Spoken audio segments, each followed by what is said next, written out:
stand by for me. We want to bring into the conversation now Delaware Senator Chris Coons. He's a member of the Foreign Relations Committee. Senator, how do you think that the president did there? And also your reaction to your colleague, Senator Mark Kirk, who said that he predicts Iran is going to get a nuclear weapon and it will be generations of people growing up in the Middle East that will be cleaning up that mess.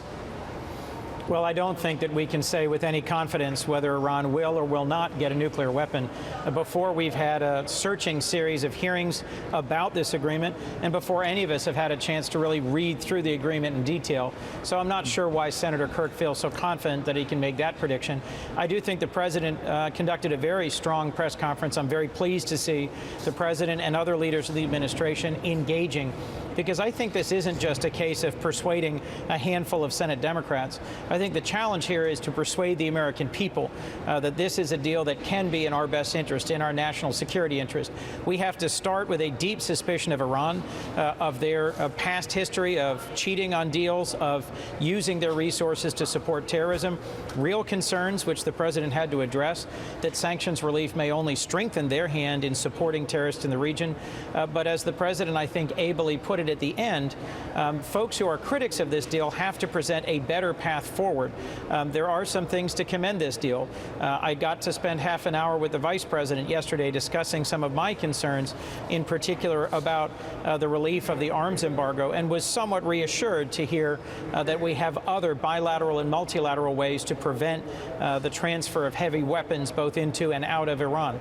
There's lots of unanswered questions here in the Capitol today, and so I think it's a great first step that the president is leaning in and reaching out to the American people. Lawrence O'Donnell. Senator, as you approach your decision on how to vote on this, what at the moment is your most important unresolved concern?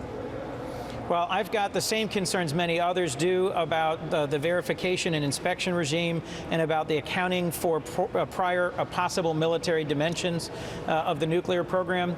Something I've been focused on in particular, though, Lawrence, is the centrifuge R&D piece of this, and whether or not the provisions in this agreement really restrain Iranian nuclear development over the 10 to 15 to 20-year term. That's something I'm going to be bearing down on, because I think it is not widely understood. Certainly, I don't feel like I have a firm enough grasp of what this agreement provides in centrifuge R&D. And Senator, if you vote against this and if the Congress manages to vote it down and kill the deal, what will then be better in this situation because of that? Well, what would be better is that we've had 2 years of much better intelligence into the Iranian nuclear weapons program, and we've managed to freeze them for 2 years. What would be better going forward? It would only be better going forward if we had confidence that the international sanctions regime would come back. And I have a real concern about that.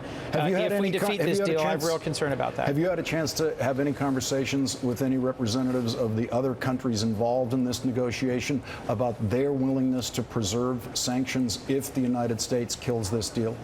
No, I have not. I've gotten briefings before the deal was announced, but I haven't had a chance to speak with any of the ambassadors or diplomats representing any of our key P5+1 partners in this deal. And that is, I think, a key concern, is if we defeat the deal, what happens to the international sanctions coalition that we've worked so hard to build and that we've invested so much in sustaining? Would we be able to put that back in place or not? Senator, the president said today he guaranteed you that if you kill the deal, you will be killing the sanctions. He guaranteed the loss of international cooperation on sanctions if you kill the deal. Do you think he was wrong about that? I think he's probably right about that, and I think that's something we need to weigh very heavily. The only way I think we get the international sanctions regime back in place is if we prove the Iranians have cheated, that they have violated the terms of the agreement over the last 2 years that we've been in this negotiating process, or if we sign the agreement and going forward, if they cheat or sneak out. I think the president was at his strongest when he was saying that it will remain the policy of the United States that we will prevent Iran from getting a nuclear weapon.